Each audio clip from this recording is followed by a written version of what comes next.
America के नवनिर्वाचित राष्ट्रपति डोनाल्ड ट्रंप ने कहा कि वे यूक्रेन के राष्ट्रपति व्लादिमीर जेलेंस्की और रूस के राष्ट्रपति व्लादिमीर पुतिन से बात करेंगे और दोनों से युद्ध को खत्म करने की अपील करेंगे। ट्रंप ने कहा कि युद्ध में जारी नरसंहार को 3 साल हो चुके हैं और अब ये खत्म होना चाहिए। फ्लोरिडा में अपने आवास पर मीडिया से बात करते हुए ट्रंप ने कहा कि हम राष्ट्रपति पुतिन और जेलेंस्की और यूक्रेन के प्रतिनिधियों से बात करेंगे। हमें इस युद्ध, इस नरसंहार को रोकना होगा। आपको बता दें कि अमेरिका द्वारा यूक्रेन को अरबों डॉलर की आर्थिक और सैन्य मदद कर रही है, जिसकी ट्रंप आलोचना कर चुके हैं। ऐसे में ट्रंप के सत्ता में आने से यकीनन यूक्रेन की सरकार चिंतित होगी। ट्रंप ने कई बार दावा किया है कि वे रूस और यूक्रेन युद्ध को समाप्त कर सकते हैं। हालांकि वे कैसे करेंगे, इस बारे में ट्रंप ने कोई जानकारी नहीं दी। कुछ दिनों पहले भी ट्रंप ने रूस और यूक्रेन के बीच शांति वार्ता शुरू करने की अपील की थी।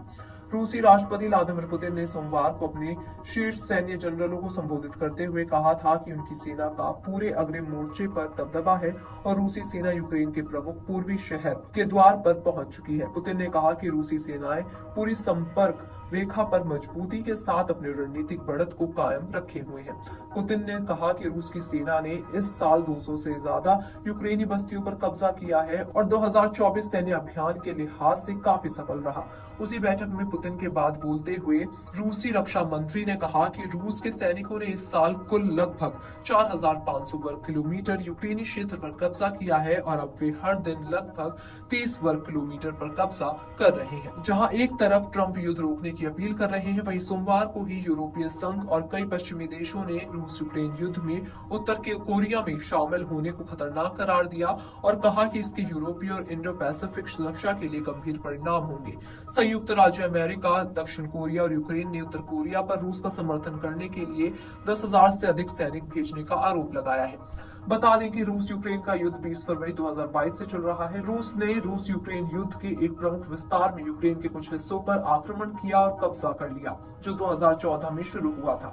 इस आक्रमण के कारण दोनों पक्षों में हजारों मौतें हुई और द्वितीय विश्व युद्ध के बाद से यूरोप का सबसे बड़ा शरणार्थी संकट पैदा हो गया। जून तक लगभग 8 मिलियन यूक्रेनियन अपने देश के भीतर विस्थापित हो गए थे और फरवरी 2023 तक 8 मिलियन से अधिक देश छोड़कर भाग गए थे। रिपोर्ट के मुताबिक इस युद्ध में अब तक 10 लाख से अधिक लोग या तो मारे जा चुके हैं या गंभीर रूप से घायल हुए हैं। साल 2022 में शुरू हुए 21वीं सदी के इस घातक संघर्ष में यूक्रेन के शहर, कस्बे और गांव पूरी तरह से तबाह हो गए हैं।